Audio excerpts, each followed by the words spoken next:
The Vatican's warning. Rain lashed the windows of the Apostolic Palace. Thunder rolled across the Roman sky, echoing like drums of war.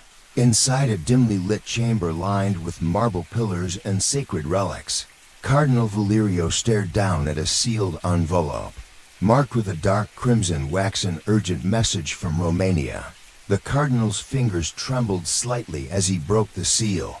The parchment inside was stained, its ink faded and uneven as though the sender had written it in haste or fear. To His Eminence, there has been a death in the Abbey of St. Carta. Sister Victoria has taken her own life. But before she did, she spoke of a demon dressed in the veil of a nun. She claimed it walked the corridors at night.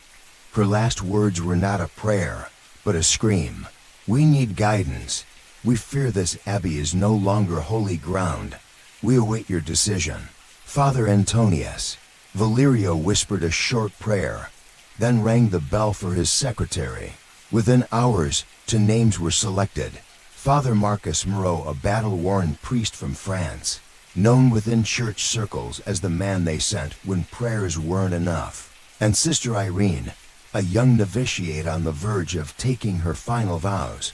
She had no experience, no reputation, but she had visions, unexplained dreams that had, more than once, predicted real events. The Vatican had watched her closely for years. Now, they would test her faith. 3 days later, Romania. The countryside blurred past the windows of the old black car.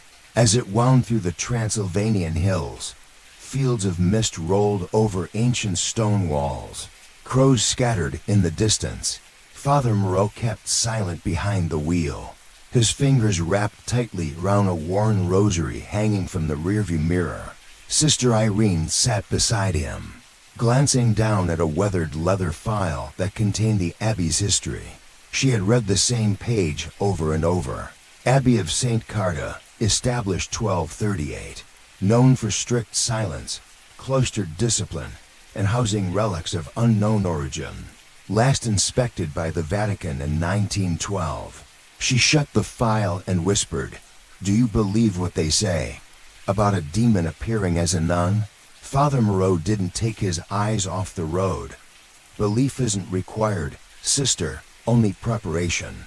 A moment later, the forest parted. Before them stood the Abbey of St. Cartatal, Gothic and cloaked in ivy. Its spires pierced the dark clouds above. A cracked iron gate hung open, swaying in the wind. Stone angels lined the path, their faces weathered smooth, their wings chipped and broken. The car stopped. They had arrived. A man stood waiting at the gate, holding an oil lantern. His face was gaunt. Eyes sunken, his clothes were muddy, but his clerical collar was still visible beneath his coat. "I'm Father Antonius," he said, voice hushed. "Thank God you've come."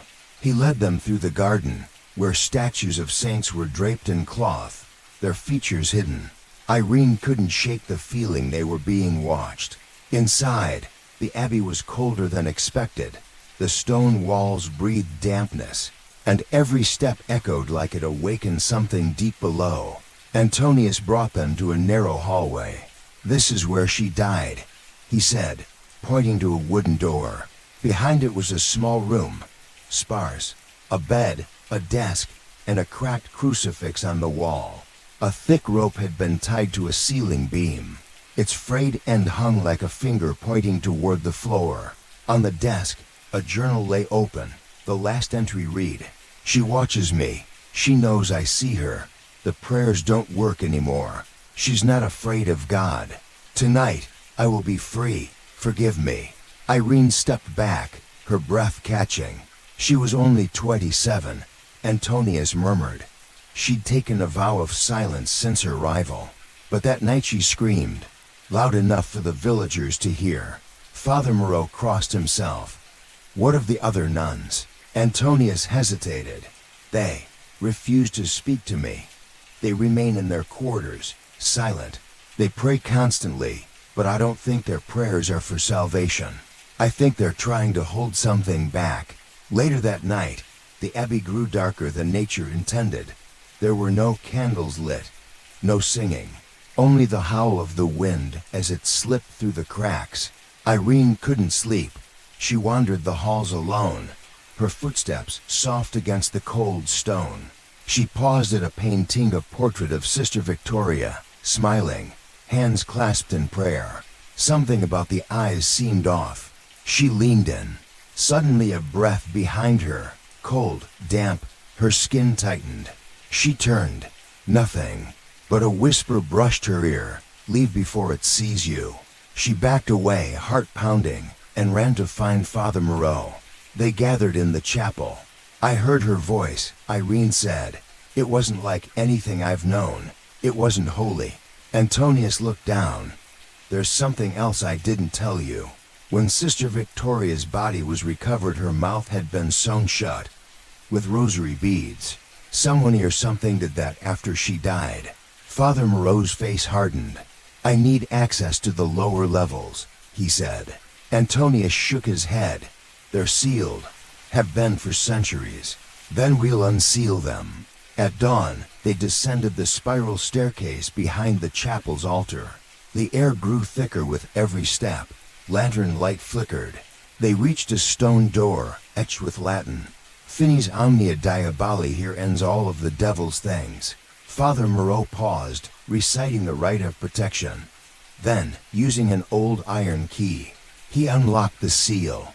The door groaned open. What lay beyond was not just darkness, it was absence. No light, no sound. A silence so deep it pressed against their chests. They stepped inside. The walls were lined with symbols, some holy, some unrecognizable. As they passed, Irene spotted a faded fresco. It depicted a nun, veiled in black, standing over a pit. Beneath her, shadows writhed. Round her, angels burned. "This is no ordinary demon," Moreau whispered. "This is something older." They continued deeper until they found a tomb. Atop it lay a plaque. "Sister Elizabeth, Slayer of the Serpent, buried alive to contain the darkness." A noise, a creak, then a whisper from behind the tomb. "She still walks." They spun around. No one. But a single candle in the tomb chamber flickered to life on its own. Back in her room, Irene knelt to pray. But the words would not come. Instead, images flashed in her mind, visions not her own. A nun cloaked in black, her face shadowed, standing at the foot of Irene's bed, eyes glowing yellow, whispering secrets through stitched lips. Sudden libang, the door slammed shut on its own. The candle beside her flickered, then burst into flame. And then, in the reflection of the cracked mirror across the room, a nun was standing behind her. But when Irene turned, no one was there. She didn't sleep that night, and neither did the abbey. From every corridor came the sound of footsteps, low, deliberate. Doors creaked open on their own. Chants echoed from empty rooms. And in the chapel, the statue of Mary wept black tears. Father Moreau stood before the altar at midnight, gripping his rosary. "She's here," he said aloud, "and she knows we're coming." Arrival at the cursed abbey. The road turned to gravel long before they reached the village. The landscape became more ancient, more forgotten. Trees leaned over the trail as if they'd grown curious about the strangers passing through. Fog hugged the ground in wide swirls, swallowing fence posts and crawling up the wheels of the black car. Above, a gray sky hung low, heavy like a warning. Father Moreau drove in silence, eyes fixed forward. Sister Irene sat beside him, one hand resting over the silver crucifix on her chest. Her stomach twisted, not from motion, but something deeper, like something was waiting. The last sign of civilization came in the form of an old wooden shack with a rusted bell, and a crooked sign swinging above the door. Targovic Popper 87. A man stepped out as they slowed the car, elderly, wrapped in layers of wool and leather. His eyes squinted against the mist. He didn't wave. Moreau rolled the window halfway. "We're looking for the Abbey of St. Carta," he said. The man didn't blink. "Turn around," the old man rasped. "Don't go there." "We've been sent by the Vatican," Moreau explained. "We're investigating." "I don't care what you're doing," the man interrupted, eyes narrowing. "No good comes from that place, not anymore. The forest is sick around it. The animals won't go near it. People who do don't return the same." Sister Irene leaned forward gently. "Have you been there, sir?" He looked at her, and for a second, just a flicker, his lip trembled. "When I was a boy," he said, "my brother and I followed the sound of bells through the trees. We saw her, the nun, not one of God, something else. She didn't walk, she floated, like smoke." A silence. Then he spat on the ground. "If you're wise, turn back. If not," he handed Moreau a small pouch. "Holy salt. You'll need it more than I will." They continued on. Beyond the village, the path narrowed. Overgrown branches reached for the car like claws. The wind moaned through the trees, carrying with it the faint, unmistakable sound of chanting. Irene turned. "Do you hear that?" Moreau nodded. "Latin, prayers of protection." They passed a stone cross shattered in half. Beneath it lay a dead crow, perfectly intact except for its eyes, which were missing. The road curved sharply, and then they saw it. The Abbey of St. Carter rose from the earth like a corpse clawing its way out of a grave. Its towers were crooked, crumbling. Vines choked the stained glass windows. The front gate's iron and glorious snow rusted open on a hinge, swaying slowly in the wind. The car stopped. Neither spoke. They stepped out into the fog. The air smelled of moss and stone, but beneath that, faintly lit, like old things kept too long in the dark. A lantern flickered near the entrance. From the shadows, Father Antonius emerged, looking more haggard than they remembered. His robes were soiled, his eyes bloodshot. "You made it," he said, voice gravel. "I wasn't sure the letter would reach Rome." "You said she screamed," Moreau replied. "You didn't mention the others." Antonius glanced behind him. "They've stopped speaking. All of them. They stay in their quarters and pray. No eye contact, no sound." "What are they afraid of?" Irene asked softly. Antonius hesitated. "Something walks these halls at night. We call it her, but it's not a nun. It's not even human. Doors open on their own. Statues move." And sometimes his voice dropped. "We hear scratching inside the walls." He turned toward the Abbey. "Come, I'll show you your rooms." The heavy doors groaned as they entered. Inside, darkness. The foyer was vast, but smelled like mildew and old candles. A single candelabra flickered on a side table. Paintings of saints and martyrs lined the walls. Many defaced faces scratched out or blackened with soot. As they walked deeper, Irene noticed something peculiar. Every crucifix on the wall had been turned upside down. Deliberately, carefully. "Why are these?" she started. Antonius cut her off. "They don't stay upright. We fix them every morning. By nightfall, they're reversed again." A chill ran through her spine. Their rooms were side by side, near the east wing. Irene's was modest, a wooden bed, a candle, a cross. She sat her bag down and moved to the window.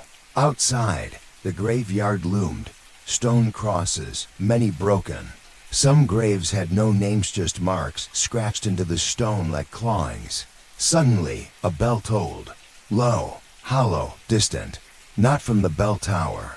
From beneath the abbey. That evening, Antonius offered a tour. They passed the dining hall, where untouched plates of food had turned to mold. The library, where books were piled in corners, pages torn out. And finally, the chapel. Its walls were blackened as if by fire. The altar was cracked straight down the middle. A statue of Christ stood decapitated, the head placed backwards at its feet. Sister Irene whispered, "What happened here?" Antonius didn't answer. Instead, he walked to a boarded-up door behind the altar. "No one goes past this point," he said. "Below this chapel lies the original crypt, sealed for centuries. But something has begun leaking out. At night, you can hear it. Breathing. Moreau stepped closer. The wood was scratched, 5 claw marks deep, like an animal had tried to escape, or something else was trying to get in. That night, Irene lay awake. The candle on her nightstand burned low. Her breath misted in the cold air. Thin noise. Tap-a-tap-tap. Not from the hall, from the inside of the closet. She sat up, heart pounding. Tap-a-tap. She stood slowly, crossing the room. Her fingers hovered near the handle. Then, bang, the door flew open on its own. Empty, only her hanging cloak inside. She let out a shaky breath, but then behind her a whisper. Valak. She turned fast. Nothing. Meanwhile, Moreau sat at the chapel altar deep in prayer. A wind passed through though no door was open. The candles dimmed, and from the shadowed pews, he saw movement. A black shape, long, cloaked. It slid between the pillars, too smooth to be human. He stood. Who's there? No reply. Just the sound of breathing. He approached, holding his crucifix high. But when he turned the corner, nothing. Just an overturned prayer bench, but carved into the wood. I am the last face you'll see. At dawn, Irene found a note slipped under her door. No handwriting, just one word scrawled in ash. Run. She rushed to Moreau. I think it's targeting us, she whispered. It knows we're here. He nodded grimly. Then we go deeper. They descended into the undercroft. The stairs spiraled endlessly, the air growing colder. Moss slit the walls. They reached the founder's crypt, a room filled with tombs. Candles long burnt out. In the center, an ancient seal. A circle of blood-colored symbols. Iron chains bolted into the ground. This was meant to contain something, Moreau said, eyes scanning the sigils. Suddenly Irene dropped to her knees, clutching her head. Screams, images. A woman's face, half human, half something else. Yellow eyes, black veil, mouth sewn shut with rosaries, and beneath here a pit of fire. Irene gasped, she's not a ghost. Moreau knelt beside her. What is she? She was once a nun, but she broke her vows, performed unholy rituals beneath the abbey. They buried her alive to contain the evil, but the seal's breaking. Moreau stared at the iron chains. One of them had snapped. Back in the chapel, Antonius waited. He didn't hear them return, but he did hear the choir. Soft, whispering, voices of nuns chanting. He turned it and saw them. Figures in black, veils covering their faces, filing into pews, swaying. Except none of the living nuns had left their rooms. These were older, rotting, dead. He tried to scream, but a hand cold and clawed wrapped around his throat. The silence of the nuns. The morning sun never touched the abbey. Even in daylight, the halls remained dim, shadows clinging to the stone like old wounds. No birds sang, no bells rang, only silence, deep, suffocating silence. Father Moreau stepped into the refectory. The long dining table was set, though no one had sat there for days. Bowls of soup had congealed. Bread had hardened into stone. Candle wax had dripped down to nothing. He touched a spoon, cold, untouched. They don't eat, Irene asked, stepping in behind him. Not anymore, said Antonius, his voice hollow. He looked older than he had the day before, as if something had drained him overnight. They come out only to pray, he continued. If they leave their rooms at all, but the praying, it's not the kind you're used to. They followed him through the west corridor. Arched ceilings loomed overhead. Paintings lined the stone wall, soil portraits of past sisters of the abbey, some with eyes blacked out, others faded from age. One, however, remained clear, a woman in black habit, pale. Her eyes were wide, but lifeless, her hands folded too tightly, knuckles white, like she was hiding something in her palms. There was no nameplate. Who is she? Irene asked. Antonius looked at the painting and spoke in a whisper. Sister Elizabeth, the first abbess of Carta. She was buried alive in the catacombs beneath the altar to keep the evil sealed. Moreau narrowed his eyes. She's the one from the visions, isn't she? Before Antonius could answer, a door down the hall creaked open. A nun stepped into view. She moved slowly, head bowed, veil covering her face. Irene opened her mouth to greet her, but the nun held up a single finger, silencing them. Then she placed her hand on the wall and began to write with her finger, tracing invisible letters in the dust. "She hears you." Then, just as silently, she turned and walked away, disappearing into another hallway. "Who was that?" Irene asked. "There's no one assigned to this wing," Antonius whispered. "That section was sealed after the war." The three stood frozen. Then, slowly, they moved deeper into the abbey, guided by something unspoken. A pull, a pressure, as though the stone itself remembered things it wanted them to see.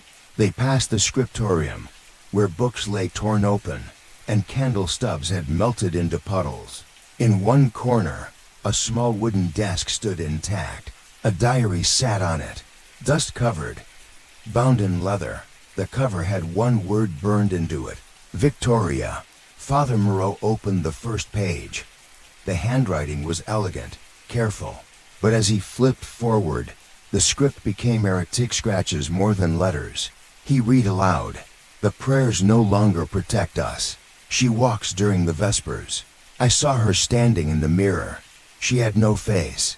She whispers Latin backward. My ears bleed, but I cannot look away.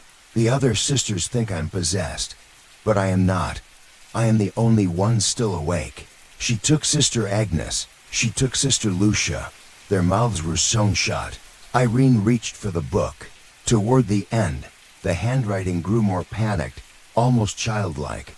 "The veil hides her eyes. The veil hides her eyes. The veil hides her eyes." That phrase repeated for 10 full pages. Then, the final entry: "If anyone reads this, know that the real nuns are dead. The ones you see now are not alive. They move, but they are hollow, puppets, shells, and she speaks through them." Irene stepped back, shaking. "We need to find the remaining sisters," she said. "We need answers." But Antonius shook his head. "No, they don't speak. They can't." They ventured toward the cloister cells. Each small room was identical: a bed, a crucifix, a prayer book. But none were occupied. They found habits folded neatly on beds, rosaries wrapped around cold fingers, yet no living soul to match them. The air was still. Time felt frozen. But then chanting, faint, far, coming from below. They followed the sound into a side stairwell. The air grew colder as they descended. Mold clung to the walls. At the bottom, they reached a narrow chamber lit only by a single candle. Inside, kneeling 6 nuns, all facing the wall, silent, veiled. One rocked slowly, another's head lolled from side to side. The chanting wasn't from their mouths. It was inside their throats, a vibrating hum, like something else was controlling them from within. Moreau whispered, "Are they praying?" "No," Antonius replied grimly. "They're feeding her." Suddenly, one of the nuns turned. Her face was pale, cracked like porcelain. Her mouth was sewn shut, stitches pulled tight through skin and lips. Yet her head moved as if laughing. The candle snuffed out. Darkness. Thin sound, like 100 fingers tapping stone. Fast, crawling. They ran. Back in the chapel, Moreau sealed the door with salt from the villager's pouch. "We're not dealing with possession," he said breathlessly. "This is infestation. The entire abbey is tainted, not just one spirit of force." Antonius paced. "The archives speak of an old rite, one not sanctioned by the Vatican. A blood offering. That's how the abbess contained the demon centuries ago. But it required a willing soul." "What kind of soul?" Irene asked. He didn't answer. Later that night, Irene returned to her room. The window had been opened. Wind howled through the cracks. The mirror across the room was fogged over. She stepped closer and saw words written in condensation. "I see you." Her breath caught. Then she saw a face behind her in the reflection. Pale, eyeless, wearing a veil. She spun around. The room was empty, but her crucifix, once hanging from her bedpost, now lay on the floor bent in half. In another part of the abbey, Moreau lit 3 candles in a triangle. He opened the book of Exorcisms and began to chant in Latin, but the words caught in his throat. The candle flames bent sideways, blown by breath he did not feel. Then the walls began to weep. Black, tar-like liquid oozed from the cracks. The stone beneath his feet pulsed like a heartbeat, and from behind the pulpit, a whisper, "Leave or kneel." He turned fast. Nothing there, but the pages of his Bible were gone, ripped clean from the spine. In the morning, Irene awoke with scratches down her back, 3 lines deep, as if from claws. She found a scrap of cloth near her bed. Black, silk. It wasn't hers. She rushed to Moreau. "We're running out of time." He nodded grimly. "Tonight, we find the tomb." That evening, guided by what they remembered from the diary, the trio made their way into the crypt beneath the abbey, past the sealed door, past the old stone coffins. They found a wall with a cross carved in reverse. Behind it, a hidden chamber. The smell of sulfur and decay hit them instantly. Within, a single stone coffin, chains wrapped around it, symbols painted in blood. A metal plaque read, "Sister Elizabeth, silenced in 1453. Do not awaken." On the coffin lay another diary, tattered, pages curled. They opened it. The ink was darker, fresher, as though someone had written it recently. "I see through them now. The walls, the flesh, the prayers are useless. She lives in the silence. That is her realm, that is her door. When we speak, she cannot enter, but when we fall silent, she returns. This is why we do not talk. This is why we chant." Then a final line burned into the page. "Silence is her language." A breath passed behind them. They turned and saw all 6 nuns from earlier, standing at the edge of the chamber, silent, staring, their mouths open, no sound, but their eyes glowing faintly. And from the walls, the scratching began again. First encounter. The abbey lay in a death-like silence as the clock struck midnight. A single candle flickered in Sister Irene's room. The rest of the abbey was swallowed in darkness. No voices, no chanting, not even the wind. Just stillness, as though time itself refused to pass. Irene sat on her bed, rosary wrapped tightly around her fingers. Her knuckles were white, her lips moving in silent prayer.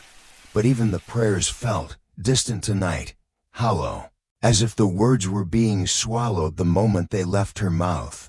Then footsteps, soft, measured, too slow to be human, not from the hallway, from outside her window.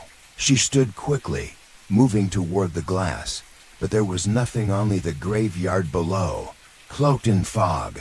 The candle beside her flickered, then creak. Her door slowly opened. She turned. "Father Moreau?" No answer. The hallway beyond was empty, and yet something moved. She stepped into the corridor, barefoot on the cold stone. Down the hall, barely illuminated by the moonlight slanting through the arched windows, a figure began to appear. A nun, dressed in black, veiled, but not like the others. She wasn't walking. She was gliding, silent. Irene froze. "Sister?" The figure stopped. Even in the darkness, Irene could see her face. White as bone, hollow sockets where eyes should have been. No lips, just a torn mouth stitched shut with black thread. Her veil fluttered as if underwater. Then, without sound or motion, the figure vanished into the shadow. Irene stumbled backward, breath caught in her throat. From no weary scream, not hers. From the walls, a long, jagged wail that echoed like broken glass. She ran. Father Moreau was already in the chapel when she found him, hands clenched tightly around his crucifix. "She was here," Irene gasped. "The black-veiled one. She looked right at me." Moreau said nothing at first. Instead, he reached for the holy water, dipping a cloth into the small silver bowl. He motioned for her to sit. She's testing boundaries, he muttered. We're getting too close. He traced the sign of the cross on her forehead. You are under the protection of the church, he whispered. Do not fear what cannot truly possess the faithful. Thina thump. From behind the altar, Moreau stood quickly. The sound came again. Thump, thump, thump. He raised his crucifix and slowly circled around the altar. A book lay on the floor thrown from the pulpit shelf. The cover read, The Rule of Saint Benedict. He opened it. All the pages were blank except one. A single phrase had been carved into the parchment with something sharp. Let her in. The candlelight dimmed. Suddenly, a screech erupted from the walls, piercing, metallic, not human. The stone around the altar vibrated. Moreau grabbed Irene's hand. We're not safe here. They retreated to Antonius's quarters. The older priest looked worse than ever, pale, sweating, muttering beneath his breath. She's stronger now, he said without turning. She feeds on our silence. Every time we hesitate to pray, every time we pause in fear, she grows. Moreau stepped forward. She appeared to Irene. She's not hiding anymore. Antonius turned slowly, eyes bloodshot. Then the veil is thinning. The barrier is almost gone. He opened a drawer and took out a yellowed scroll. Before she became what she is, he whispered, Sister Elizabeth was a devout nun, but she was seduced by forbidden rites. They say she opened a portal not to hell, but to something worse, a void, a place without light, without God. Irene swallowed. Why would she do that? Antonius's gaze was haunted. To hear him, to reach the divine directly. She believed suffering was the only true path to divinity. She began stitching her own mouth shut, saying words were unworthy to speak his name. She became a vessel, Moreau said slowly. She became an invitation, Antonius corrected. They made their way back to the hallway where the apparition had vanished.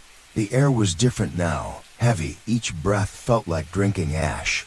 Irene spotted something on the floor. Threads, black, thin, sewn into a symbol. A circle with 3 vertical slashes across it. She didn't recognize the shape, but the temperature dropped as she leaned closer. Thina whisper, right in her ear. Your faith is thin. She gasped and turned, but no one was behind her. Moreau examined the threads. They're made of hair, he said quietly. Human hair. They walked further. Down the corridor, one of the portrait paintings had been defaced. The eyes gouged out, but not just painted over, carved into the canvas. Blood stained the corner. Irene stepped closer and felt her chest tighten. There was a face behind the canvas, something pressing forward, its outline visible from within the frame. The faintest of smiles stretching from under the surface. She recoiled. That wasn't there yesterday, Moreau murmured. They backed away slowly. Thina whispering chant began. Low, hollow, not from any voice they knew. It echoed from every direction at once. They ran. Back to the crypt, to the tomb sealed beneath the chapel.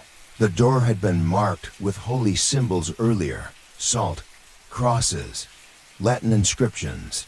Now all gone. The salt had turned black. The crosses had melted into the stone. The Latin was replaced with new words. You let her speak. Inside, the coffin was shaking. Chains rattling. A faint glow pulsed beneath the lid. We have to reinforce the seal, Moreau said. Now. He poured holy water in a circle, chanting aloud. But Irene heard another voice behind him. Hers, whispering prayers. But she wasn't speaking. She turned. A mirror stood in the corner, old, cracked, and in the reflection, she saw herself standing still, eyes black, lips stitched, and whispering Latin backwards. Then the mirror shattered. That night, they attempted to sleep. Irene curled under the blanket, whispering psalms to keep her fear at bay. But it didn't help. From the ceiling came scratching. Not rats, not footsteps, claws. They moved in slow, circular patterns, above her head, above her prayers. She stood and lit a candle.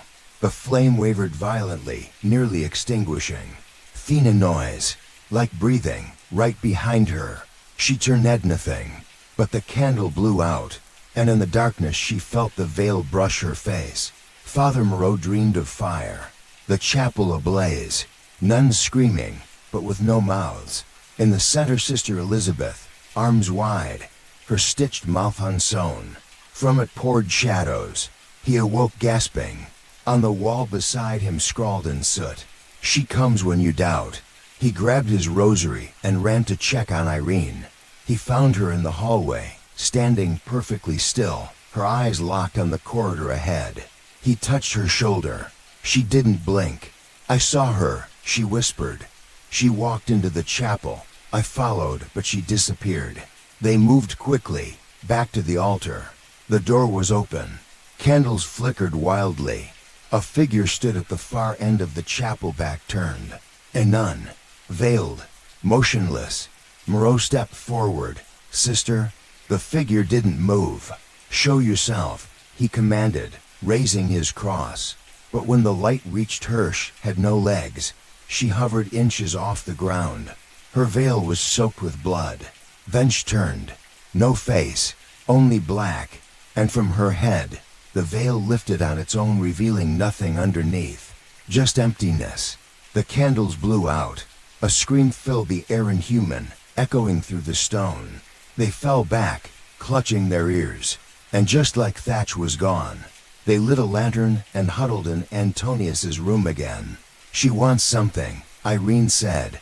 "But it's not possession. It's not destruction."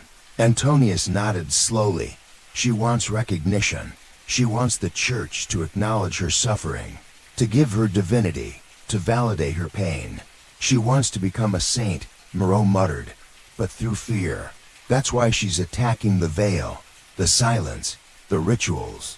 She believes silence is the purest form of worship, but silence is where she enters," Irene added. "Exactly." Outside, the wind rose. The abbey groaned like a ship lost at sea, and in the dark the stitched voice of Sister Elizabeth echoed again. "Let me speak. Let me speak. Let me be heard." Then, from every wall, the screeching returned. The sealed catacombs. Thunder cracked above the abbey as Father Moreau knelt before the altar. It was nearly dawn, but the sun had not risen. A deep gray gloom pressed against the stained glass, and the rain fell in sheets, slamming the old roof with an almost rhythmic urgency, like knocks, warnings, or perhaps something trying to be let in. Below his fingertips, the cold stone altar hummed faintly. The crucifix above had once hung proud in gold. Now it leaned, twisted, darkened by soot. Wax trails from past candlelight melted down its base, like tears. And there, directly beneath the altar, was the sealed passage. For thick iron chains crossed the slab, each secured by ancient padlocks bearing the Vatican insignia. Latin inscriptions etched around the border read, "Clausum Estatet Malum Manit." "It is sealed that evil may remain." Father Antonius stood behind Moreau, pale and shaking. "I must remind you," he whispered, "the seal was never meant to be broken." "I'm not doing this lightly," Moreau replied. "Then don't do it at all."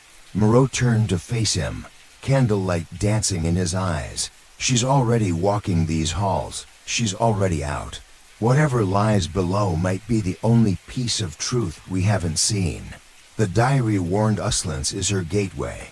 We need to find her origin. Where this started, where she made the pact." Sister Irene stepped forward, her voice soft. "Maybe the seal doesn't trap her anymore. Maybe it traps the memory, the truth." Antonius looked at her, trembling. "You don't understand. That tunnel hasn't been opened in over 400 years. The villagers say it was a pit, a sanctified tomb built over a gate to something older than hell itself." Moreau met his gaze. "Then it's time we look it in the eye." The three stood in silent prayer before Moreau lifted a small iron hammer. One by one, the padlocks shattered under his hand. Each crack echoed through the chapel like a gunshot. As the final lock fell to the stone floor, the air shifted warmer, strangely, like breath exhaled from deep below. With effort, they pulled the slab aside. Beneath it a stone staircase, winding into pure blackness. No light, no wind, only the scent of sulfur, wet stone, and something else. Something that reminded Irene of an old wound, infected and never cleaned. They lit their lanterns and descended. The stairs seemed to stretch forever. As they moved lower, the passage narrowed. Symbols carved into the walls became more erratically sigils at first, but later crude drawings. Eyes, tongues, veils, mouths sewn shut, faces twisted in agony. Irene paused, running her fingers over one mural. A woman, arms outstretched, her face a mix of beauty and horror. Above her, angels fled. Below, shadows rose to meet her. She believed she was transcending, she murmured, becoming divine by rejecting the body. Moreau nodded, or becoming something that devoured divinity instead. At the base of the stairs, they reached a massive door. It was carved from blackened wood and bound in rusted metal, with a cross jammed upside down into its center. The same symbol they'd seen drawn in hair on the hallway floor was burned into its surface. A circle, 3 vertical slashes, blood-colored. Moreau turned to Antonius. Any final objections? Antonius raised his rosary. Only prayers. With effort, they forced the door open. It screamed as it gave way with splintering, hinges cracking. A wall of darkness poured out. Not just the absence of light but presence. A living void. They stepped inside. The catacombs were not like the abbey. The air was warmer here, but not comforting. It felt alive, pulsating. Torches lined the walls, already lit how no one had passed through for centuries. At first, the passage was lined with bones, skulls stacked neatly, femurs and rib cages arranged in patterns. Not chaotic, designed. Human, Moreau whispered. Hundreds of them. Each skull bore a symbol carved into its forehead, a cross over a circle with 3 slashes. The same mark again and again. As they moved deeper, Irene saw something scrawled on the wall in what looked like dried blood. She speaks through silence. And then, another. I gave her my tongue. The halls twisted and turned. Every now and then, they passed old doorways sealed with stone graves. Cells. One was cracked. Inside lay a skeleton mouth sewn shut with rosary beads, still embedded in the jaw. They turned a final corner and stepped into the central chamber. What they saw made them freeze. In the center of the room stood an altar made of bones, draped in black cloth. Candles floated in mid-air, no holders, no strings. Behind the altar was a mirror, 10 feet tall. The glass was black as obsidian, yet reflected lightless movementus if shadows danced behind the glass, but not their own. Irene stepped forward. Upon the altar lay a book, bound in skin. No title. She opened it. In citaros of prayers, but not in Latin. Written backwards. One phrase repeated every few pages. To speak is to suffer. To hear is to serve. And beneath that, scratched violently in the margin, I see you. Suddenly, the mirror shimmered, and from behind it a face pressed forward. The face of a nun, but stretched, skin pale and tight, eyeless sockets leaking black tears, mouth sewn so tightly, the thread looked buried in flesh. She didn't move, but her presence filled the room. Then the walls began to bleed. Black streaks flowed from the ceiling, dripping into the dirt. The candles exploded one by one. Antonius screamed, falling to his knees, clutching his head. She's here, inside me, she's... He collapsed. Moreau pulled him back from the altar. Irene, we have to go. But she didn't move. Her eyes were locked on the mirror. The nun inside was beckoning her. Hand raised, finger outstretched, pointing. Irene stepped forward slowly, trance-like. I can hear her, she whispered. She's not just a ghost, she's a voice, an invitation. She wants me to see what she became. Moreau grabbed her arm. Don't listen. But Irene's eyes rolled back and she dropped to the ground. In her mind, she was no longer in the catacombs. She stood in a field of white crosses, endless, under a sky of ash. In the center stood Sister Elizabeth. She opened her mouth. No sound, but images poured out, visions that hit Irene like waves. Elizabeth kneeling before a fire, tongue in hand, cutting it off with a knife carved with scripture. Elizabeth surrounded by veiled nuns, each silent, each weeping. Elizabeth walking into the sealed tomb beneath the abbey, locking herself in willingly. Then darkness, and one word burned in her mind: replace. She gasped awake. Moreau held her. "What did you see?" "She wants a successor," Irene whispered. "She wants someone to carry her silence forward. Someone who will speak in her place, not words, but fear. She's building a new vessel," Moreau said, realization dawning. They turned back to the mirror. The nun's hand pressed flat against the glass. The veil lifted. No mouth, no face, just an opening to dark pit of endless silence. Then cracks began forming across the mirror's surface. "She's crossing over," Moreau breathed. "We have to reseal this place." They dragged Antonius out of the chamber, up the stairs. But the walls began to move. Bones twisted, skulls turned, mouths opened. Whispers echoed from every direction, chanting, pleading, screaming. They reached the stairwell, and behind them, the mirror shattered. Not just broke, exploded. Darkness poured up the tunnel behind them like a rising flood. They burst into the chapel, slamming the altar closed. Moreau scrambled to reseal the entrance. Antonius, barely conscious, whispered, "She's not in the mirror anymore." Irene looked up. The crucifix on the wall was missing, and the candles in the chapel were floating. The blood oath. Thunder echoed through the abbey's broken walls. A distant growl of something stirring beneath the earth. Father Moreau sealed the altar stone shut again, sweat beading on his brow as he murmured Latin prayers under his breath. The final candle in the chapel flickered out. They were not alone anymore, and they knew it.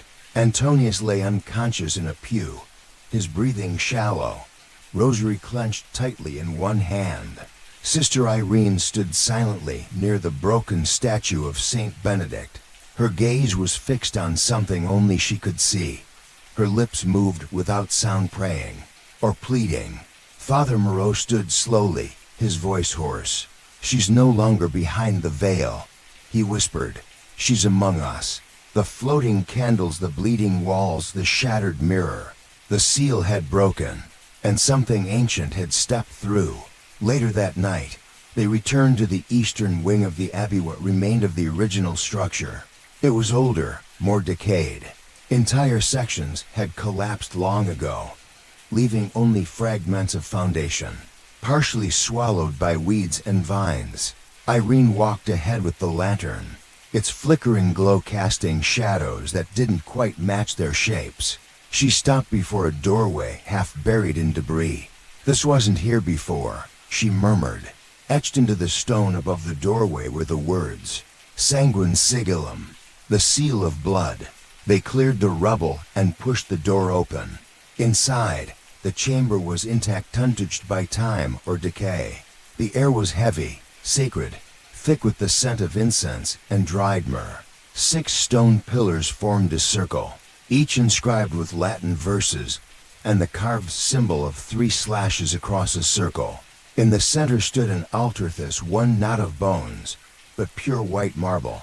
Bloodstains, centuries old, marked its surface like dried tears. On the far wall, a tapestry hung, its colors faded, but its message clear. A nun, kneeling, a dagger in her hand, a demon behind her, its mouth open in a silent scream, and around theme a circle of blood. Irene approached the altar and found a leather-bound manuscript resting atop it, untouched by dust. She opened it. The text was written in Latin, but portions had been annotated in French. Moreau read aloud. "In the year of our Lord, 1453, Sister Elizabeth did descend into the sacred crypt beneath Carta Abbey. where she sealed the demon Valak with the sign of the wounded lamb. He paused. Valak, he whispered. It has a name. He continued. Through the oath of blood, she bound the demon to her own soul, becoming the vessel, the prison. So long as her bloodline remained unbroken, the seal would hold. Moreau looked up, stunned. She didn't just trap the demon. She offered herself as the lock. And she used her own blood to do it, Irene whispered. They turned the page. A detailed ritual diagram had been sketched there, a crimson ink showing a sacred circle, 5 sigils, and an inscription written in human blood. Only blood can bind what blood has freed. Suddenly, Irene gasped. In the margins, barely visible, was a scribbled note. A descendant must renew the oath or the vessel shall rise again. She looked to Moreau. That's why she's after me. Moreau blinked. What are you saying? I think I'm her descendant, she said slowly, or part of the bloodline. That's why I keep seeing her. Why she's following me. Moreau shook his head. We don't know that for sure. But Irene had already stepped toward the altar. I felt it when she touched me, not hatred. Recognition. Like she knew me. Like part of her was still inside me. That night, they scoured the chamber for more evidence. Antonius, now recovered, sat against one of the stone pillars, shivering. He spoke softly. I heard her voice in the catacombs, not as a whisper, as a song, a hymn.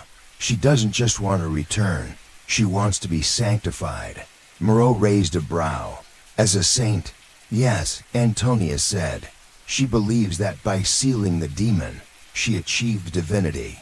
She doesn't want to be exorcised, she wants to be canonized. Irene stared into the flickering lantern light. But what if she was a martyr? What if her sacrifice was real? What if she did stop the demon for centuries? Moreau frowned. Martyrs don't haunt catacombs and make walls bleed. But neither do demons hold mirrors, Irene replied. The next morning, they prepared the ritual chamber. Moreau redrew the blood seal using consecrated wine mixed with salt and ash. Irene stood barefoot in the center, holding a small dagger, its blade centuries old, found buried in the altar's hollow base. An inscription along the hilt read, "Blood speaks louder than the dead." Around her, the circle of sigils glowed faintly. Moreau stood at the outer edge, reciting psalms in Latin, while Antonius rang a sanctified Bologna chime for each of the lost nuns, buried within the abbey walls. As the final bell rang, the chamber shook. Stone dust fell from the ceiling. A howling wind rose inside the room, though no door was open. The torches extinguished, and then she appeared, Sister Elizabeth, floating just outside the circle. Her veil fluttered, her mouth torn open, no longer sewn shut. She spoke, but her voice came from inside their heads. Who speaks for me now? Irene stepped forward, trembling. I do. Elizabeth tilted her head. You carry the blood. I'm here to finish what you started. Elizabeth extended her hand. Her fingers were blackened and cracked. Then give it willingly. Irene took a breath. She raised the dagger and sliced her palm. Blood dripped onto the marble altar. The ground rumbled. Elizabeth let out a piercing scream, not of pain but of release. Her form began to change, light erupting from her chest. But then the mirror cracked again. From the shadows behind Elizabeth, something crawled out. Valak, no longer bound by the veil. A horned, skeletal demon with wings folded like a bat, its face a grinning void. It stepped into the chamber, shrieking. Elizabeth turned to either expression filled with rage. You will not speak in my name. The two forces collided in the airlight and shadow, twisting around each other like serpents. The marble altar split in half. Moreau rushed forward, shouting prayers, dousing the symbols in holy water. The room shook violently. Irene fell to her knees, clutching her bleeding hand. Valak lunged toward her, claws outstretched, but Elizabeth intercepted it, throwing herself into its path. The two merged, formless now, a storm of screams, limbs, veils, and wings. Then silence, complete.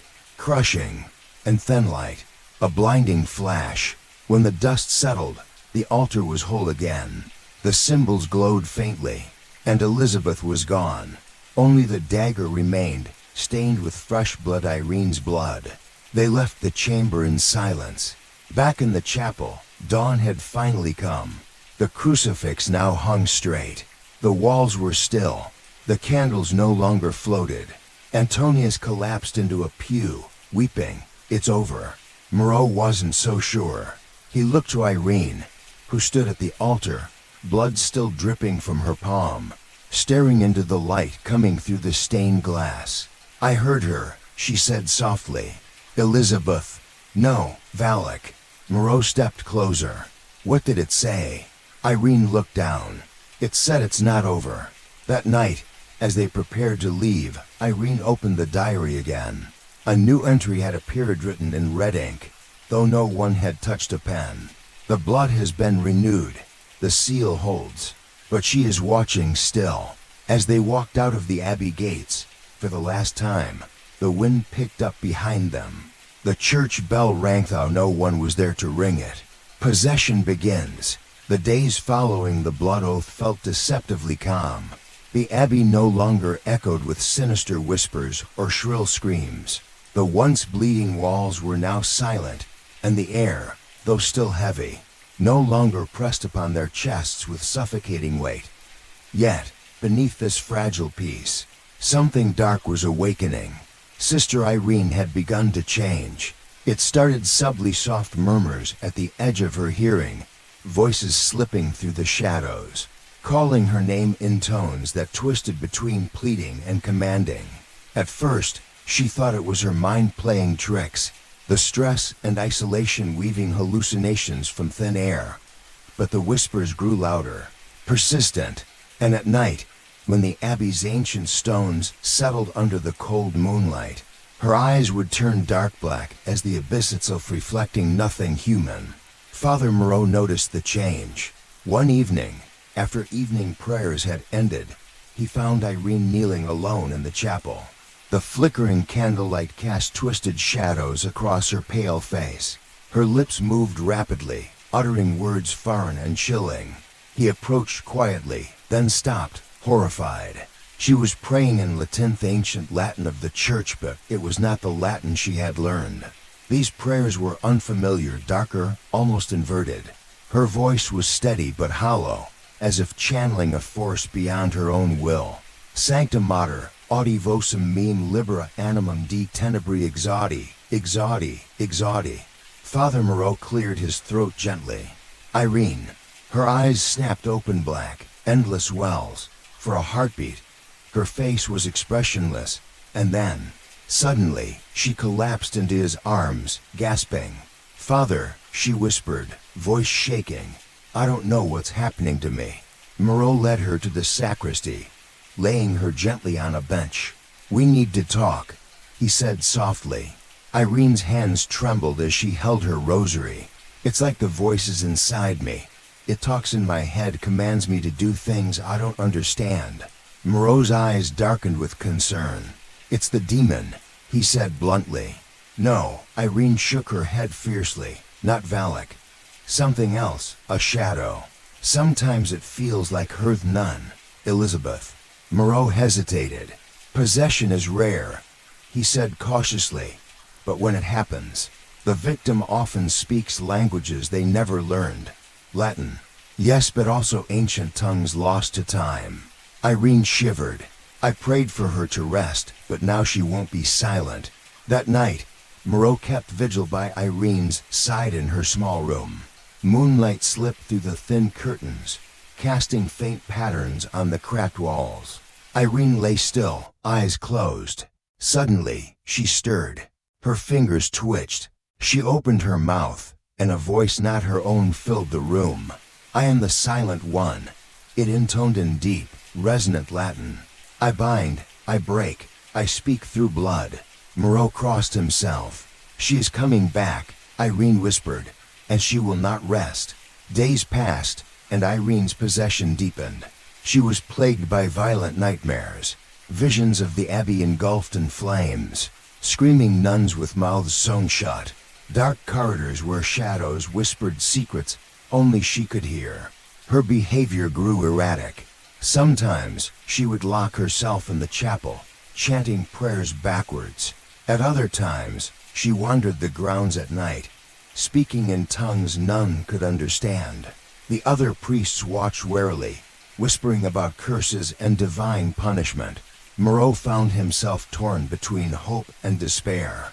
One afternoon, in the abbey's worn library, Moreau searched frantically for answers. Old tomes and dusty manuscripts lined the shelves. Among them, he found a leather-bound book, titled Die Exorcismus, the Book of Exorcisms. Inside were detailed rites, prayers, and warnings about possession by ancient spirits. He read aloud a passage. When a soul is tethered unwillingly to a restless spirit, the vessel may manifest signs unnatural. Voices speaking foreign tongues, eyes turned to darkness, strength beyond mortal limits, and an unyielding will bent to the entity's desire. Moreau closed the book and knelt in prayer. Irene is fighting, he whispered, but the demon is winning. That night, Moreau confronted Irene again in her room. She sat cross-legged on the floor, eyes glowing faintly in the candlelight.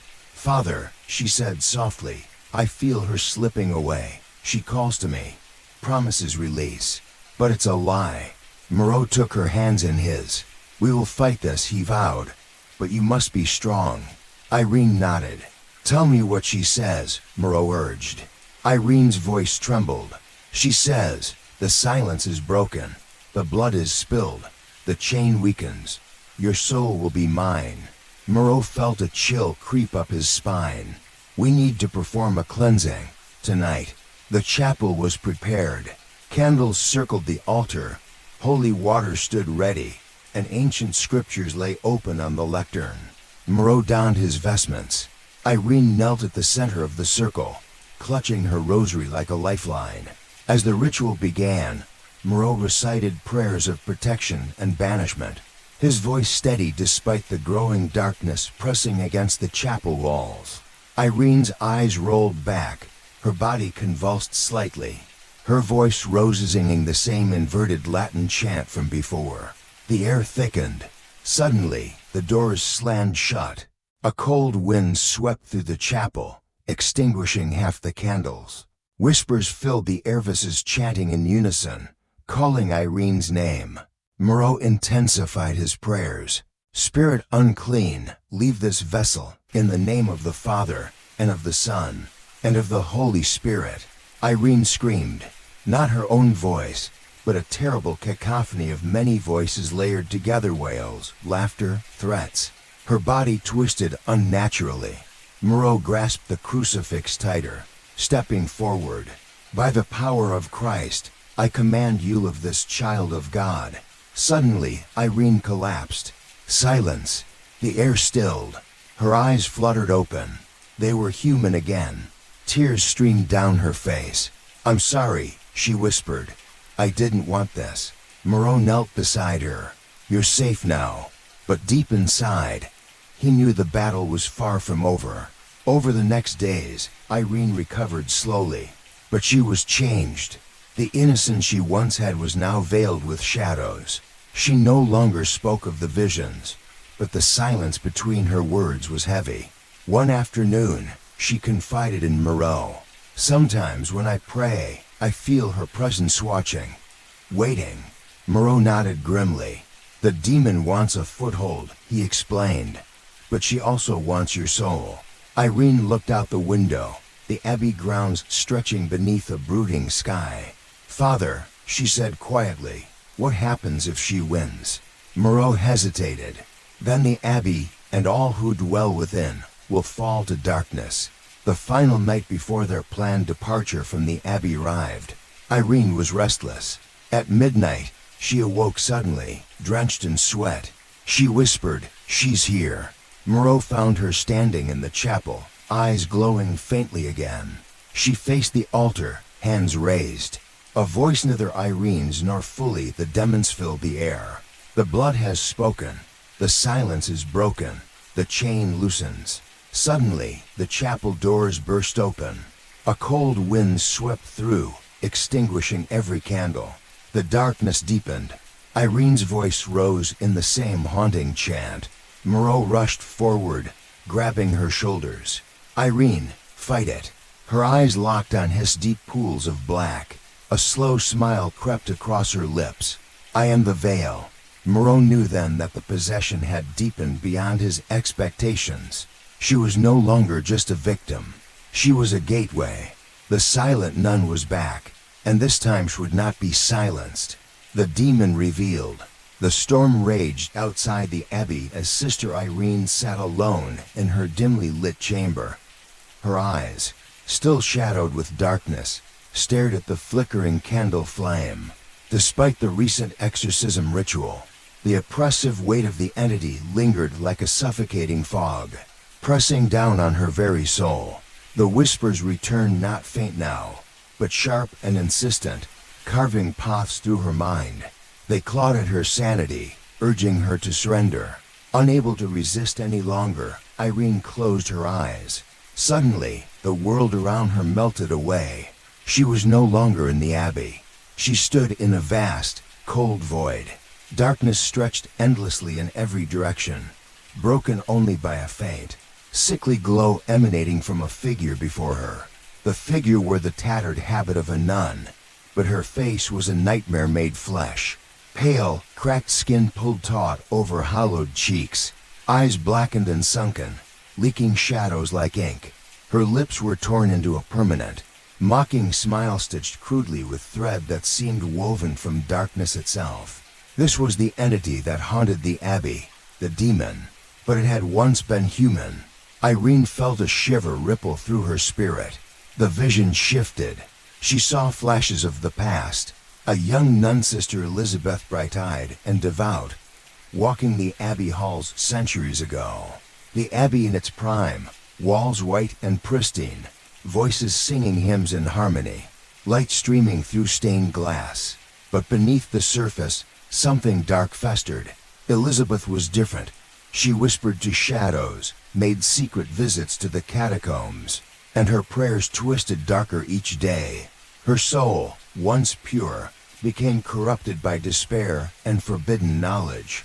In her final act of desperation, she performed a blood oath binding a demon to herself to protect the abbey. But the demon was cunning. It consumed her from within. Her humanity twisted into the grotesque form now before Irene. The entity spoke, not in words, but in a voice that echoed inside Irene's Minda, sibilant hiss curling like smoke around her. "Thoughts. You see me, child. You feel me. You are the key." Irene tried to step back, but the void stretched infinitely. "I was once like you, innocent, faithful. But I dared to bind what should never be bound. I became the prison, and the prisoner. Now, the chains weaken. I hunger for release." Images flash, chains breaking, walls crumbling, darkness spilling into the world beyond the abbey. "Your body will be my vessel. Through you, I shall walk free." Irene's breath caught in her throat. She tried to scream, but no sound escaped. Suddenly, she was back in her chamber, gasping for air. Her heart pounded fiercely. Father Moreau was at her side instantly, worry etched deep in his eyes.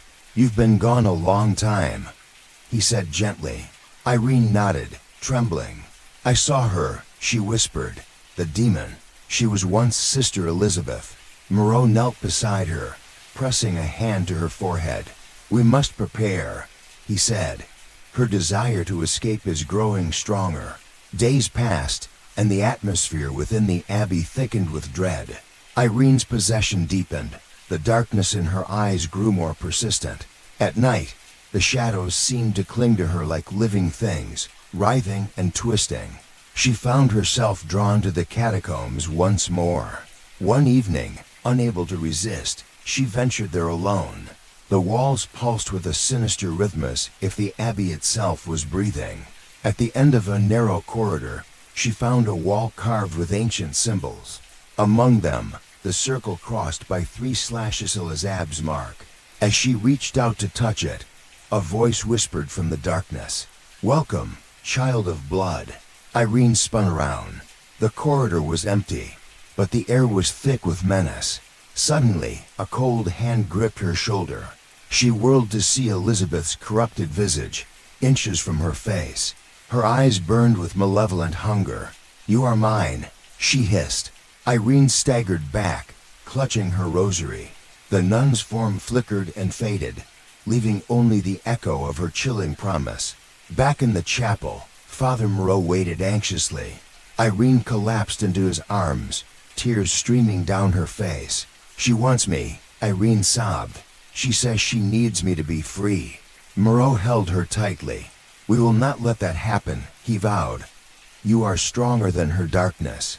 That night, Moreau gathered the remaining priests and nuns for a desperate ritual. The abbey's great hall was draped in black cloth, candles forming intricate sigils on the floor. Ancient texts were spread across the altar, their pages yellowed but powerful. Moreau's voice rang out, reciting incantations of binding and protection. The air grew cold, shadows gathering in the corners like living beasts. Suddenly, the chanting was interrupted by a piercing scream. Irene's eyes flashed black as the demon fought within her, trying to break free. She cried out, voice layered with both her own pain and the demon's fury. Moreau and the others formed a circle around her, hands joined. They called upon the saints and angels to protect the vessel. The battle within Irene regained a clash of wills between light and darkness. The demon's voice threatened to drown out all reason. "I am eternal. I am silence. I am the shadow behind your prayers."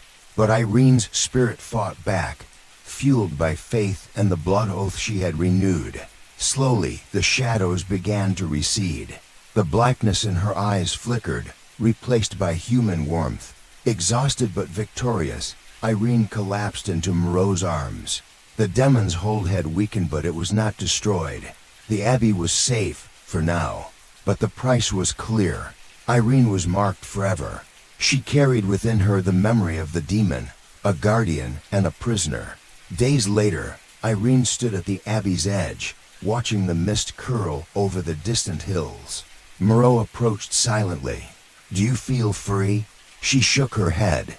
"No, she is still inside, waiting." Moreau nodded. "The blood oath holds, but only just. The veil between worlds is thin here." Irene looked up at the darkening sky. "Then we must remain vigilant." As they turned to leave, a single raven cawed from the abbey's ancient bell tower. Its eyes glowed an unnatural red. In the depths of the tower, a shadow shifted. The demon had not been defeated. She was simply biding her time. And soon, she would return. Holy water burns. Dawn never came. The sun, hidden behind a wall of unmoving storm clouds, refused to rise over the cursed hills of Romania. Inside the decaying walls of Carta Abbey, time itself felt suspended, trapped between darkness and something worse. Father Moreau stood in the sanctuary, his hands trembling slightly as he poured the last of the consecrated water into a basin. Each drop echoed louder than it should have, like the abbey's stone halls were straining to listen, to respond. He dipped his fingers in the bowl, ready to bless the perimeter of the chapel. The water hissed. He pulled back sharply. A blister formed across his fingertips. Steam rose from the basin. The holy water was boiling. Sister Irene burst through the chapel doors, gasping for breath. "They're moving again," she whispered. "Who?" Moreau asked. "The paintings, the statues, She stopped. Her eyes landed on the basin. The water had turned deep crimson, thicker than blood. "It's begun," Moreau said grimly. "She knows we're preparing another rite." Across the abbey, bells began to ring. No one had touched them. Moments later, every crucifix in the sanctuary twisted metal screaming as it bent into unnatural shapes. The figure of Christ melted into shapeless bronze, as if rejecting its own suffering. Irene stepped back in horror. The Virgin Mary's statue cracked open at the center. From it poured hundreds of blackened six beetles, spiders. wasps that scattered like smoke across the floor. One of the nuns screamed in the distance. Then another. Then silence. The abbey had become a trap. Antonius sprinted into the chapel, his robe torn and dust-covered. "We're locked in," he said, breathless. "All the doors are sealed." The eastern wing collapsed in on itself. Moreau's voice was steady but low. "She's turning this place into her domain." Suddenly, the walls groaned, then shifted. The sanctuary twisted before their eyes. Doors moved. Windows disappeared. Hallways stretched into unnatural angles. It was no longer a church. It was a maze of shadows. Irene turned, gripping her rosary tighter. "She wants to isolate us, one by one." Moreau nodded. "We've finished the rite, no matter what." Antonius lit a circle of protective candles round the pulpit. Moreau began drawing a sacred seal onto the stone floor, using a mixture of ash and consecrated salt. His hands moved fast, despite the tremor of dread running through him. Irene opened the Ritualum Codex, flipping to the Exorcism of Tethered Spirits. The words on the page began to blur. "No morph." The letters rearranged themselves. She stared, horrified. Each word now spelled her name, over and over again. "Irene, Irene, Irene." The candles flickered violently, and then extinguished all at once. They were plunged into pitch black. Then, a whisper, not loud, but close, right behind them. "I'm already inside." Irene spun. Nothing. But she felt breath on her neck, ice cold. Moreau relit a lantern. The chamber was empty, but the seal on the floor was now smeared, broken. Blood had replaced the salt. He touched it and hissed and recoiled. It burned. "She's corrupting the sacrament," he muttered. They heard footsteps echoing through the hallway outside. Not heavy, barefoot, approaching, closer. Antonius grabbed a crucifix, but it melted in his hands. He stared, stunned, as holy metal dripped through his fingers. "She's mocking us," he whispered. The footsteps stopped just outside the door. Irene stepped forward. "Show yourself," she shouted. A soft giggle echoed from the ceiling. They looked up. She was there, the demon nun, crawling along the ceiling like a spider, veil hanging down, mouth grinning, eyes hollow. She dropped. The room exploded in screams and shadows. Moreau thrust the lantern forward, its flame casting a cross of light across the floor. The entity shrieked a sound not of this world and vanished into a cloud of black smoke. Irene dropped to her knees, clutching her head. "She's inside me again," she cried, digging deeper. Antonius rushed to her, reciting a protective prayer, barely holding himself together. Moreau took a breath and stood tall. "We've finished the rite, now." They carried Irene to the center of the defiled seal. Moreau began the litany of Saint Michael. Antonius rang the sacred bell. The walls groaned louder. Statues twisted and fell. The temperature dropped so quickly their breath turned to mist. And then these screams began, not from any one person, but from everywhere. The abbey cried out, hundreds of voices, nuns, priests, children, all long dead.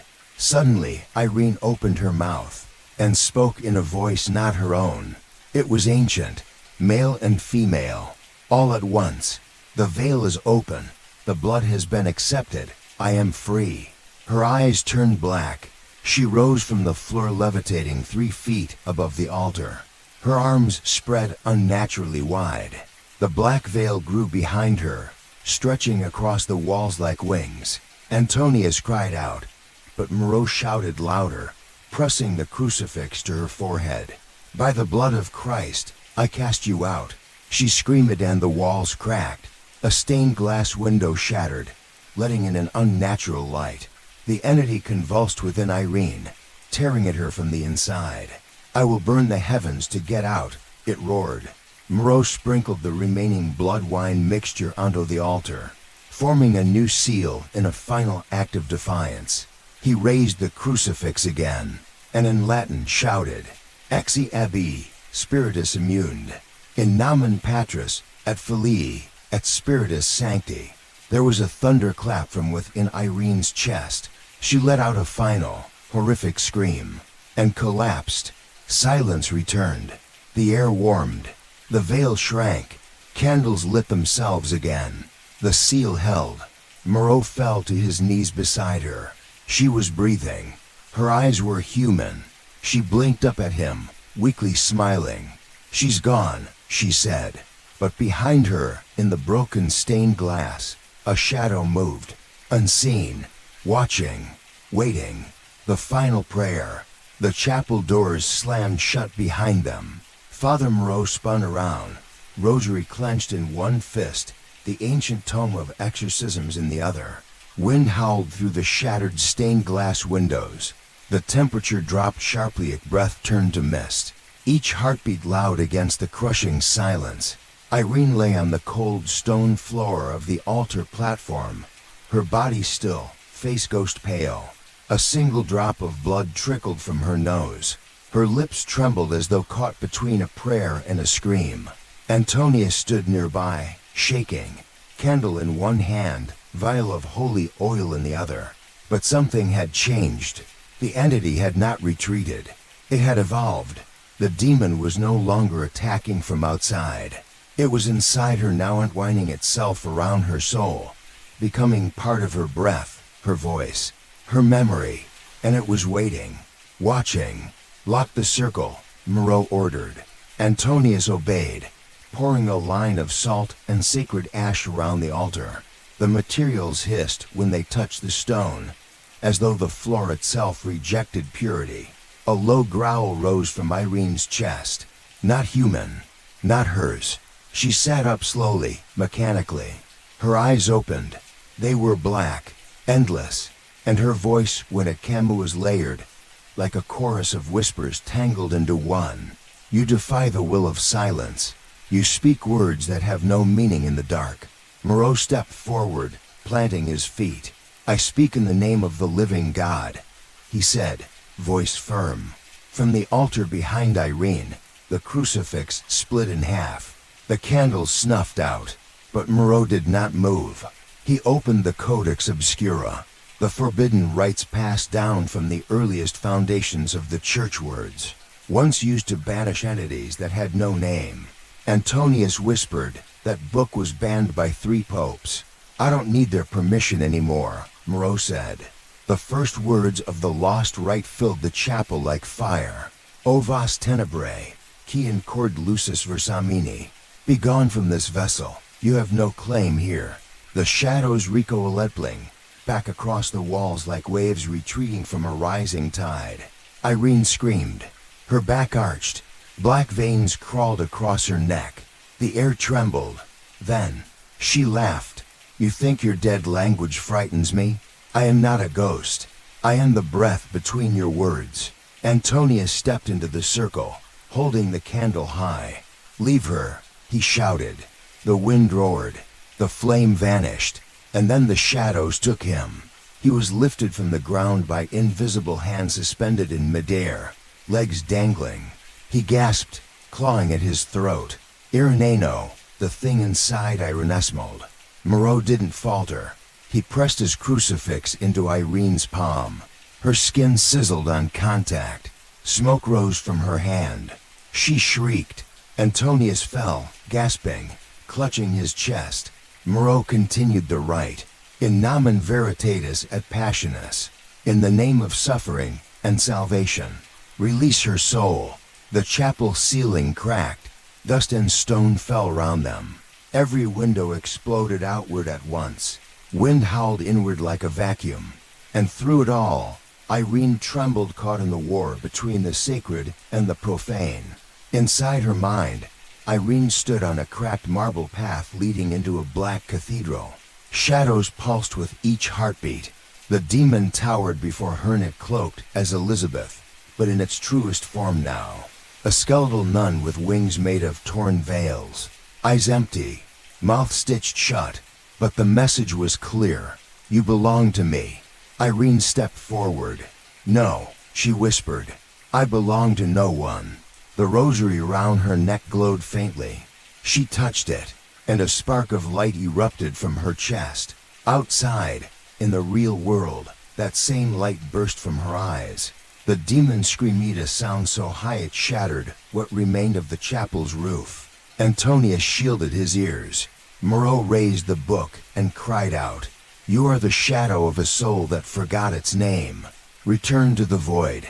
A cyclone of shadows erupted from Irene's mouth, eyes, and fingertips. They twisted into the air, shrieking, forming the silhouette of the demon nun.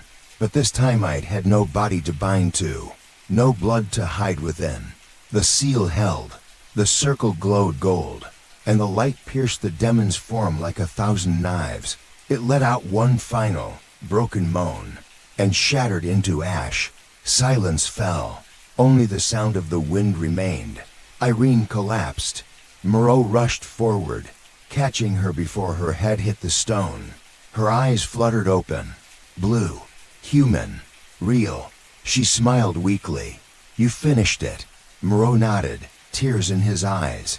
"So did you." The following morning, the sun rose. Truly, for the first time in weeks, warm light filtered through the shattered remnants of the abbey roof. Birds returned to the trees. The air was still cold, but no longer cursed. The abbey breathed again, wounded, yes, but healing. Antonius sat beside the altar, face streaked with tears and soot, whispering a prayer of thanks. Irene stood with Moreau outside, the wind lifting her veil. "There's peace now," she said softly. "For now," he replied.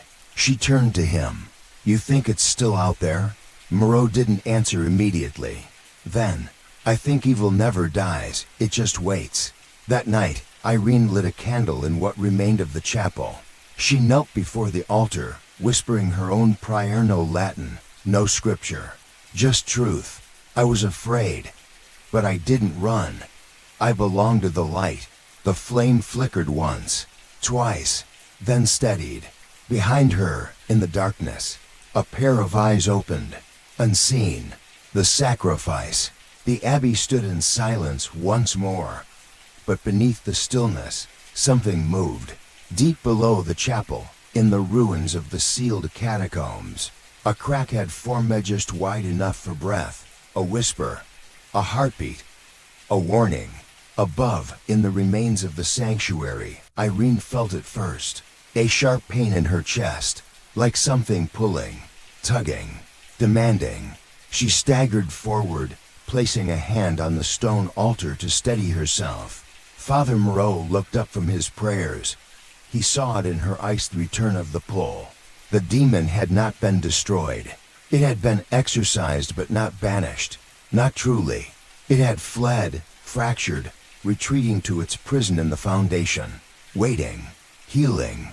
But the crackburn from the final exorcism was its opening. And it was beginning to climb back. "There's only one way," whispered Sister Aurelia, the last surviving nun of the original order. Her voice was dry, worn by years of silence. Moreau turned to her. "One way to what?" "To seal it forever." Aurelia moved toward the altar and pulled a bundle of ancient scrolls from beneath her cloak.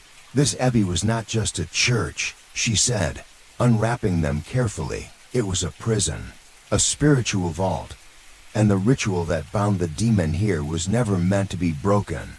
She pointed to an illustration drawn in red ink symbols, a blood-marked circle, and at its center, a lone figure kneeling in fire and light. "The final vow," she whispered, "the vow of martyrdom." Moreau studied the scroll in silence. Irene spoke, her voice barely audible. "A life must be given." Aurelia nodded slowly, willingly. "With heart, spirit, and faith. The vessel must choose to offer themselves. Only then can the breach be sealed." Antonius stepped back, face pale. "There has to be another way." "There isn't," said Moreau.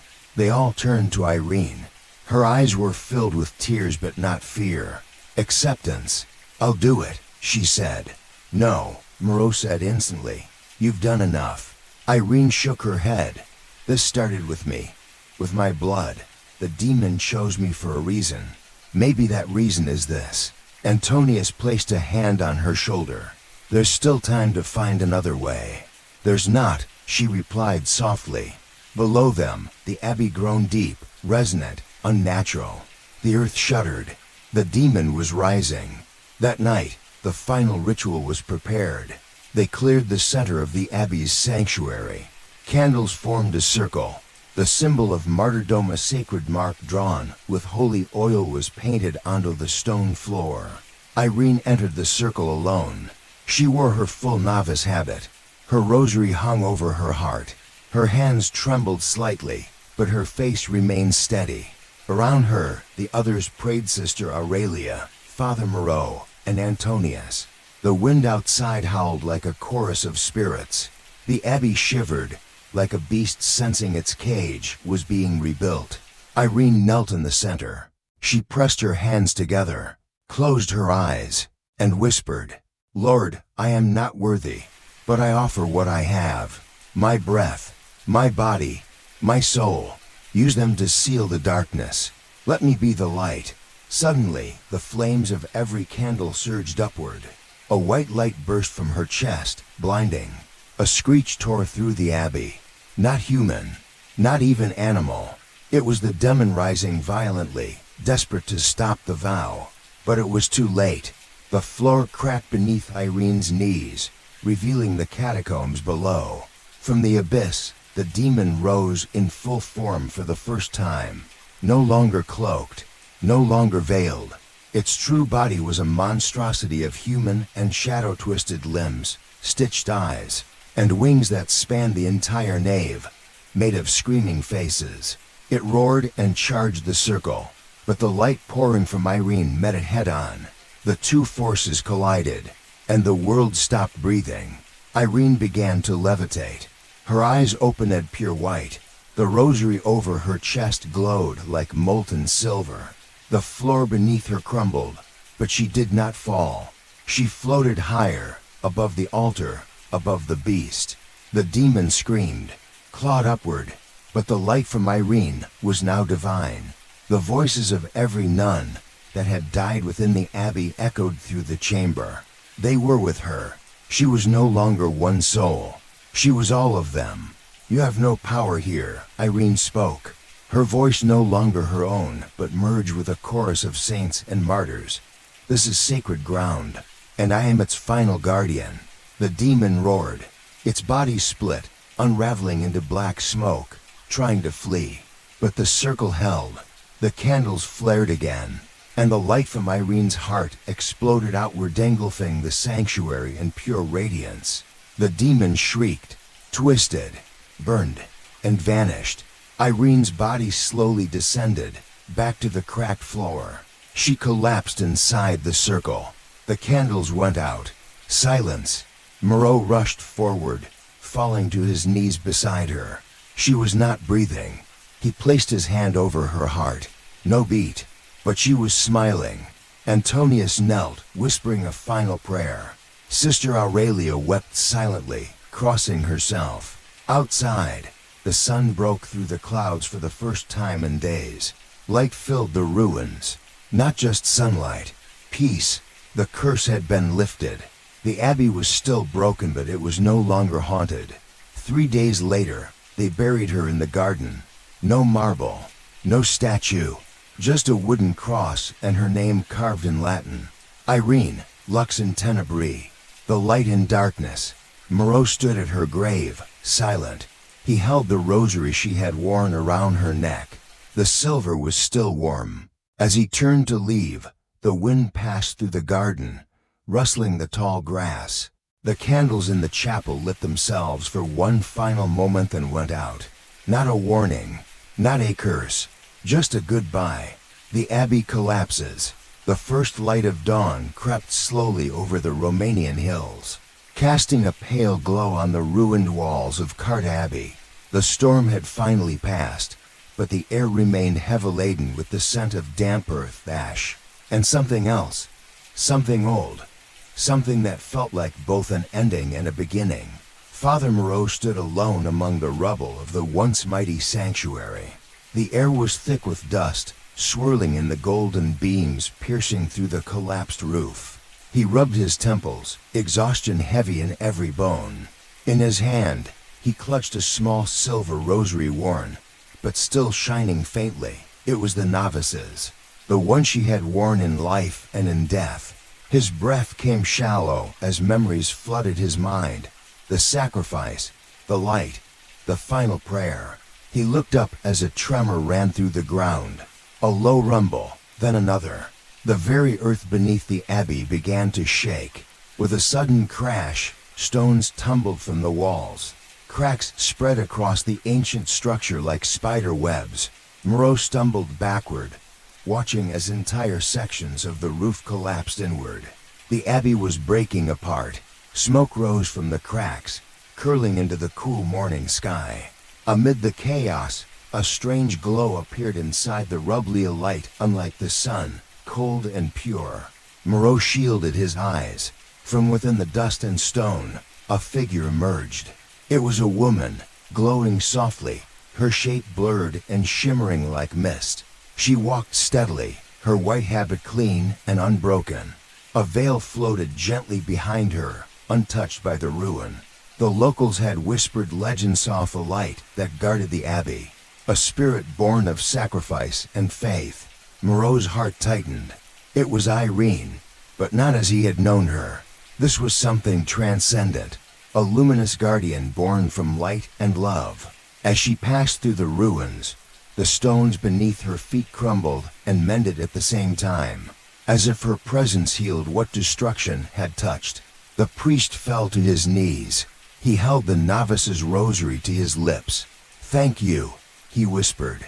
A gentle breeze carried a soft, haunting melody of prayer from another world. The glowing figure paused at the edge of the rubble. She looked back once, eyes meeting Moreau's. In them was peace and a promise. Then she vanished. Moreau lay back on the cold earth, overwhelmed by relief and sorrow. He was alone in the silent ruins. His body shook as exhaustion claimed him.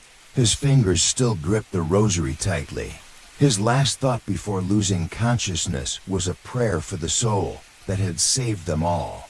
Meanwhile, outside the abbey, the local villagers gathered cautiously. They watched the sky darken as smoke and ash rose from the shattered stone. Some crossed themselves, others whispered tales of angels and demons. Among them, an old woman named Magdalena trembled. Her eyes were wide, fixed on the glowing figure she had just seen walk from the ruins and then disappear into the forest beyond. She muttered softly, "The light has come and the darkness has fled." The villagers stayed long after the last stones fell silent. They spoke of sacrifice, faith, and the power of love over evil. The story of the abbey's haunted halls, the demon's curse, the novice's martyrdom would become legend. A tale told by candlelight to remind all who heard it that even in the deepest darkness, a single light can shine bright enough to banish the shadows forever. Evil never dies. Years had passed since the abbey crumbled beneath the weight of its own darkness. The storm that once loomed over Carta Abbey had finally broken, leaving behind a silence so deep it seemed to swallow the very air. The ruins lay forgotten by most, hidden beneath vines and moss, reclaimed slowly by the wild Romanian forest. Yet, to those who knew the stories, the shadows that clung to the ruins whispered warnings, a legacy of sorrow, sacrifice, and something darker still. A group of young explorers approached the site at dusk. They were drawn by the legends that clung to the abbey like fog tales of ghosts, lost nuns, and ancient curses. The local villagers had warned them to stay away, speaking of the Black Veil, the silent sister who walked unseen. But curiosity had a stronger pull than fear.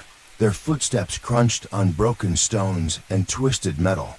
Their flashlights cut through the encroaching gloom, beams trembling against the thickening shadows.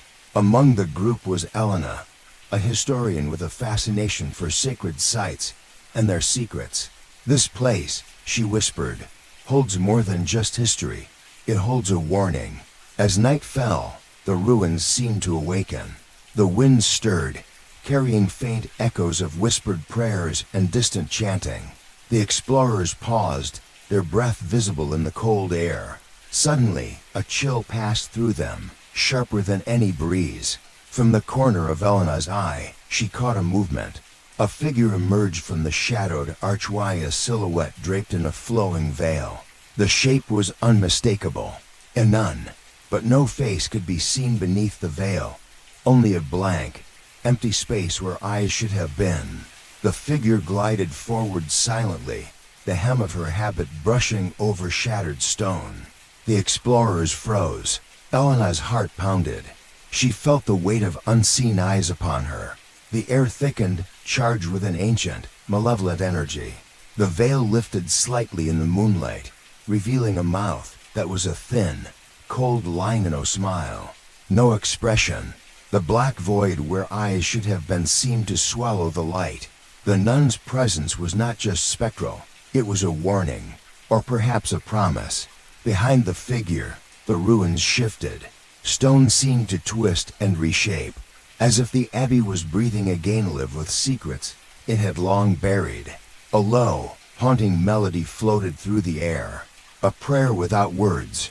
The explorers tried to move, but their feet felt rooted to the ground. Elena reached for her camera, fingers trembling. The figure turned slowly toward her. A whisper brushed past her ear. "This is only the beginning." The group fled. Some ran blindly through the ruins, their shouts swallowed by the night. Others stumbled over roots and broken stones, desperate to escape the unseen grasp of the curse. Elena glanced back once, catching a glimpse of the nun's silhouette watching from the shadow, her veil flowing like smoke. Her face was blank, empty, evil. Back in the village, the elders gathered by the fire. They spoke in hushed tones of the cycle repeating, how darkness, once cast out, found new ways to creep back into the world. They told stories of the blood oath, the final prayer, and the sacrifice made to hold the demon at bay. But they knew the truth that many refused to see. Evil never dies. It only waits. As the dawn approached, the ruins fell silent once more. The veil of night lifted, but the shadow lingered. Beneath the surface, in the deepest catacombs long forgotten, a faint pulse beat, a heartbeat born from darkness and light entwined. The curse had only just begun. The end. Thank you for following this story. If you enjoyed this true ghost tale, please like, share, and subscribe for more chilling mysteries. Remember, some places hold secrets best left undisturbed.